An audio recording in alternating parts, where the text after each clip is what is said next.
ఎన్నో ఆశలతో హ్యాపీగా ఉంటాను, ఒక కొత్త జీవితం ప్రారంభిస్తున్నాను అని చెప్పేసి ఎన్నో ఆశలతో నేను కూడా అడుగుపెట్టాను. కానీ అడుగుపెట్టిన కొన్ని రోజులకే చాలా ప్రాబ్లమ్స్ ఫేస్ చేయాల్సి వచ్చింది.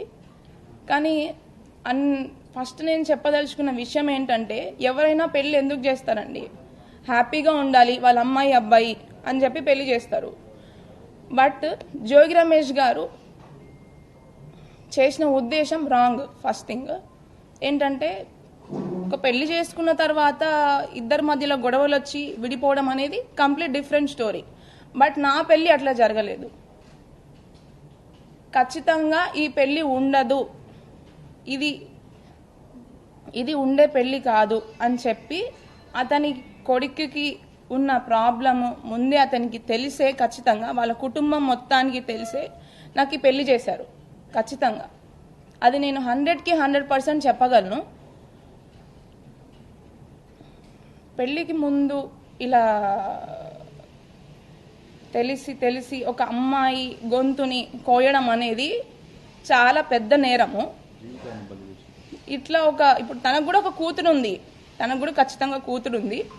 తన కూతురు కూడా ఇట్లా జరిగితే ఏం చేస్తారు?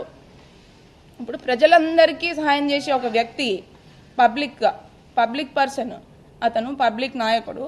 మరి తన ఇంట్లో ఆడపిల్లకి అన్యాయం చేశాడు తనే. మరి ఏం చేద్దాం అనుకున్నాడు ఆయన? ఏ ఉద్దేశంతో పెళ్లి చేశాడు? అండ్ నిన్న జోగి రమేష్ గారు జరిగిన ప్రెస్ మీట్లో ఒక విషయం చెప్పాడనమాట. మా ఇద్దరి మధ్యలో మనస్పర్ధలు, గొడవలు రావడం వల్ల డిస్టర్బెన్సెస్ వచ్చి వాళ్ళు ఏదో విడిపోతున్నారు, బట్ ఇప్పుడు కూడా కలిసి ఉండాలని అనుకుంటున్నాను అంటున్నాడు. అసలు మా ఇద్దరి మధ్యలో ఏం గొడవలు వచ్చాయి? అసలు ప్రాబ్లం ఏంటి? నేను చేసిన తప్పేంటి? అసలు విషయాలని పక్కన పెట్టి పక్కదారి పట్టించడానికి ప్రయత్నించాడనమాట. అది క్లియర్గా మీ అందరికీ అర్థమవుతుంది ఖచ్చితంగా. ఇప్పుడు అసలు నిన్న మాట్లాడిన దాంట్లో నాకు అది చాలా, అంటే అసలు నేను ఇవాళ వచ్చి మీ అందరి ముందుకు నేను మాట్లాడాలి, మీడియాలోకి రావాలి అని ఏ ఆడపిల్ల అనుకోదు. బట్ నేను రావాల్సి వచ్చింది. ఎందుకంటే నిన్న జోగి రమేష్ గారు చేసిన కొన్ని వ్యాఖ్యల వల్ల నాకు చాలా, అంటే చాలా బాధ కలిగింది. ఎందుకంటే అతను చేసిన అన్యాయము, వాళ్ళ ఇంట్లో నేను ఎదుర్కొన్న సమస్యలను పక్కన పెట్టి ఆయన సింపతి గెయిన్ చేద్దాం అనుకుంటున్నారా, లేకపోతే ఇది రాజకీయ కోణంలోకి తీసుకొని వెళ్దాం అనుకుంటున్నారా అనేది నాకు అర్థం కావట్లేదు. బట్ ఉన్న వాస్తవాలేంటో, ఉన్న విషయాలేంటో మీ అందరికీ నేను ముందుగానే ఎఫ్ఐఆర్లో క్లియర్గా పొందుపరిచాను. అవి 100కి 100% వాస్తవాలు. అండ్ దానికి సంబంధించిన ఎవిడెన్స్లు కూడా నేను ప్రతి ఒక్కటి కోర్టు వారికి ప్లస్ పోలీస్ స్టేషన్లో నేను సమర్పించాను. తొందరలోనే ఆ విషయాలకు సంబంధించిన నిజాలు కూడా మీకు తెలుస్తాయి, బయటపడతాయి. బట్ ఏ కాన్ఫిడెన్స్తో నేను ఇచ్చానంటే, ఎప్పటికైనా న్యాయము ధర్మము అనేది కొంచెం లేట్ అయినా కూడా ఖచ్చితంగా గెలుస్తుంది అని గట్టి నాకు నమ్మకం ఉంది. అదే నమ్మకంతో నేను ముందుకెళ్ళాను. నేను ఇంకా కూడా ఎదుర్కొని ఖచ్చితంగా జయించిన తర్వాతనే నేను ఈ పోరాటాన్ని, ఈ న్యాయ పోరాటాన్ని ఆపుతాను, నాకు న్యాయం జరిగేంత వరకు. అయితే ఎవరైనా ఏం చేస్తారండి, నార్మల్గా పెళ్ళయి ఎన్నో ఆశలతో అడుగుపెట్టాను. ఫస్ట్ తగిలిన షాక్ ఏంటి అంటే, అబ్బాయికి రాజీవ్కి అసలు ఉన్న ప్రాబ్లం ఏంటి, మాకైన గొడవలు ఏంటి, ఆ విషయాలన్నిటినీ కూడా వాళ్ళకి తెలుసు. అయినా కూడా నేను ముందుగా మా మమ్మీ డాడీ కంటే ముందుగా వాళ్ళే మా మమ్మీ డాడీ అనుకొని, వాళ్ళే నా తల్లిదండ్రి అనుకొని వాళ్ళకే చెప్పుకున్నాను నా కష్టాలన్నీ కూడా. ఇట్లా జరుగుతుంది, ఇలా జరుగుతుంది, ఇట్లా నాతో సరిగ్గా ఉండట్లేదు అని చెప్పి. కానీ మమ్మల్ని ఇద్దరిని పక్కన కూర్చోబెట్టి ప్రాబ్లం ఏంటి అని అడగాల్సింది పోయి, మా అత్తగారు శకుంతల నాకు అదేంటి అదనపు కట్నం కోసము నన్ను అన్ని విధాలుగా ఇబ్బంది పెట్టారు, వాళ్ళ ఫ్యామిలీ అంతా కూడా. మీరు ఖచ్చితంగా అది మొన్న బయటికి వచ్చిన ఆడియోలు వీడియోల ద్వారా చూసే ఉంటారు నన్ను ఏ రకంగా ఇబ్బంది పెట్టారని. అయితే అవి అవి కొన్ని మాత్రమే. ఇంకా కూడా నేను చేసిన ఒక్క విషయం ఏంటంటే, నాకు జరిగిన అన్యాయము, నేను ఎదుర్కొన్న ఇబ్బందులు ఖచ్చితంగా అతను పొలిటికల్ బ్యాక్గ్రౌండ్ అండి. మాది అసలు పొలిటికల్ బ్యాక్గ్రౌండ్ కాదు, మాది కంప్లీట్గా బిజినెస్ బ్యాక్గ్రౌండ్. మాకు పొలిటికల్కి బిజినెస్కి అసలు సంబంధం లేదు. సో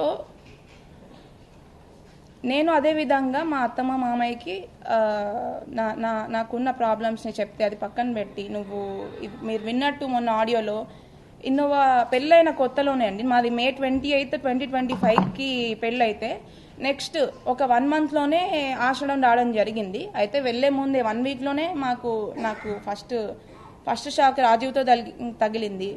దాని తర్వాత ఇప్పుడు అది వెళ్ళి వాళ్ళకి చెప్పితే, అదనపు కట్నము డబ్బులు తీసుకొని వస్తే నువ్వు హ్యాపీగా ఉంటావు, అతనికి ఇంకా మీరు విన్నట్టు నువ్వు అతనికి ఫీలింగ్స్ వస్తాయి అనేలాంటి బాధాకరమైన విషయాలు మాట్లాడింది. ఒక ఆడదానిగా ఒక తల్లి స్థానంలో ఉండి అర్థం చేసుకుంటుందేమో, తనకు కూడా ఒక ఆడపిల్ల ఉంది కదా అని అనుకున్నాను. బట్ అది కంప్లీట్గా ఆపోజిట్ అని చెప్పేసి నాకు పూర్తిగా అర్థమైపోయింది. అదే కాకుండా నాకు తగిలిన ఇంకొక షాక్ ఏంటంటే, నాకు పెళ్లికి ముందు వీళ్ళు హిందూస్ అని చెప్పేసి పెళ్లి చేశారు. కానీ పెళ్ళైన వెంటనే నాకు తెలిసిన విషయం ఏంటంటే, వీళ్ళు క్రిస్టియన్స్. వాళ్ళు లోపల ఎట్లాంటి హిందువులకి సంబంధించిన పూజలు కానీ, హిందూ కార్యక్రమాలు కానీ, అంటే బయట పబ్లిక్లో మరి ఏం చేస్తున్నారు, ఏం పూజలు చేస్తున్నారు, ఎక్కడికి వెళ్తున్నారు అనేది నాకు సంబంధం లేదు. నేను ఇంటి కోడల్ని, ఇంట్లో ఏమైతే ఫాలో అవుతున్నారో వాటిని నేను పరిగణనలోకి తీసుకుంటాను. అక్కడికి వెళ్ళిన వెంటనే వాళ్ళ ఇంట్లో ఒక పూజ గది లేదు. బట్ మేము పెళ్లి చూపులకు వచ్చే ముందు అక్కడ మాకు తగ్గట్టుగా అన్ని ఫోటోలు అరేంజ్ చేసి మమ్మల్ని మోసం చేసి మమ్మల్ని పెళ్లి వరకు తీసుకొచ్చి పెళ్లి చేశారు. అది ఇవి ఇప్పుడు అబ్బాయితో ఒకటైతే, సెకండ్ వచ్చేసి క్రిస్టియన్స్ అని చెప్పేసి తెలియకుండానే పెళ్లి చేసి, నేను క్రిస్టియానిటీ ఫాలో అవటం అనేది నేను తప్పుగా పరిగణించట్లేదండి. ఎవరి దేవుని వాళ్ళు రెస్పెక్ట్ చేస్తారు. బట్ చెప్పకుండా పెళ్లి చేసి మోసం చేసిందే కాక బలవంతం చేయడం అనేది ఇంకొక తప్పు. అవన్నిటిని నేను ఎఫ్ఐఆర్లో క్లియర్గా చెప్పినా చెప్పకున్నా ఇప్పుడు డైరెక్ట్గా మీకు ప్రతి ఒక్కరికి నా బాధ అర్థమవుతుంది అని చెప్పి ఇప్పుడు ఇంకొకసారి మీకు అందరికీ చెప్పుకుంటున్నాను. ఎందుకంటే అవన్నీ కూడా నేను చెప్పిన దాంట్లో 100కి 100% ట్రూత్. అది ఆధారాలు కూడా ఇంకా కూడా దానికి సంబంధించిన ప్రతి ఒక్క ఆధారం నేను ఎఫ్ఐఆర్లో ఉంచిన ప్రతి ఒక్క అక్షరానికి నాకు దానికి సరైన ఆధారాలు ఇంకా కూడా ఉన్నాయి. అవి కూడా మీకు అర్థమయ్యేటట్టు నా మీద ఫ్యూచర్లో తప్పుడు ప్రచారాలు, ఇదంతా ఏదో రాజకీయం కోసం చేస్తుంది అని చెప్పి డైవర్ట్ కాకుండా నా దగ్గర ఇంకా కూడా ఎవిడెన్స్ ఉన్నాయి. వాటిని అన్నిటిని కూడా మీకు తొందరలోనే సమయాన్ని బట్టి మీకు ఖచ్చితంగా వాటిని మేము తీసుకొద్దామని అనుకుంటున్నాము. అండ్ ఇది